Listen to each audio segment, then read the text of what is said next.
People often think introverts are just shy or antisocial, but that's far from the truth. Some introverts are creative thinkers, some are deep observers, and others are natural leaders who simply prefer quiet environments. Today, we're exploring 7 types of introvert personalities, and by the end of this video, you may realize introversion is much more powerful than you thought. First, the most common, the social introvert. This is the classic version people usually imagine. They don't hate people, they just have a limited social battery. Think of it like an old iPhone. Great performance, but once it hits 10%, it's going into low power mode. Social introverts prefer small circles over loud crowds. They'd choose a deep conversation with 2 close friends over a 200-person party any day. After a few hours of socializing, even if they had fun, they need alone time to recharge. Science backs this up. Research on personality and cortical arousal suggests introverts are more sensitive to dopamine stimulation, meaning too much external input can feel overwhelming faster than it would for extroverts. So if someone leaves the party early, they're not rude. They're regulating their nervous system. Second, the thinking introvert. This type lives in their head, and honestly, it's a pretty interesting place to be. They are imaginative, reflective, and often caught staring at a wall like they're buffering, but trust me, there's a whole movie playing inside. They love analyzing ideas, replaying scenarios, and exploring what-if possibilities. They're not necessarily avoiding people, they're just deeply engaged in their inner world. Studies on introspection and self-referential thinking show that certain brain networks, like the default mode network, are more active when we turn inward. For thinking introverts, that inner activity is strong. The downside? Overthinking. They can replay one awkward sentence they said in 2017 and still cringe about it. Yes, that one. Third, the anxious introvert. Now this is important. This type isn't just quiet. They often carry social anxiety. They worry about being judged. After a conversation, they might mentally rewind the entire interaction like a director reviewing footage. Why did I say that? Did that sound weird? Do they secretly hate me now? This isn't simply introversion, it overlaps with social anxiety. Research published in journals on anxiety disorders shows that socially anxious individuals display heightened self-focus and threat perception in social situations. The key difference? A social introvert avoids crowds because they're draining.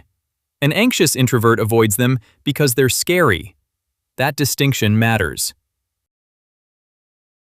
Fourth, the restrained introvert. These are the slow burners. They don't jump into conversations. They observe. They scan the room. They warm up gradually. At first, they may seem reserved or distant, but once they feel safe, they open up, and sometimes surprise you with how funny or insightful they are. They think before they speak, which in today's world of instant tweets and impulsive comments is actually a superpower. Psychologically, this aligns with higher behavioral inhibition, meaning they're more cautious and reflective before acting. They're not cold, they're calibrated. Before we move on, if you find this topic interesting, consider liking the video, leaving a comment, and subscribing to the channel. It helps more people discover these ideas and keeps the algorithm on our side. Now, let's get back to it. Fifth, the creative introvert. You'll find many writers, artists, musicians, and deep thinkers in this category. A well-known example is J.K. Rowling, who has spoken about valuing solitude during her creative process. Creative introverts thrive alone because solitude fuels imagination. They notice subtle details. They feel emotions deeply. And instead of expressing themselves loudly in conversation, they pour it into their craft. Research on creativity suggests that solitude can enhance divergent thinking, the ability to generate unique ideas. So when they disappear for hours, they're not isolating, they're building worlds. Sixth, the logical, analytical introvert. Think systems, think patterns, think deep intellectual rabbit holes at 2 a.m. A classic figure often associated with introversion is Albert Einstein. Logical introverts prefer ideas over small talk.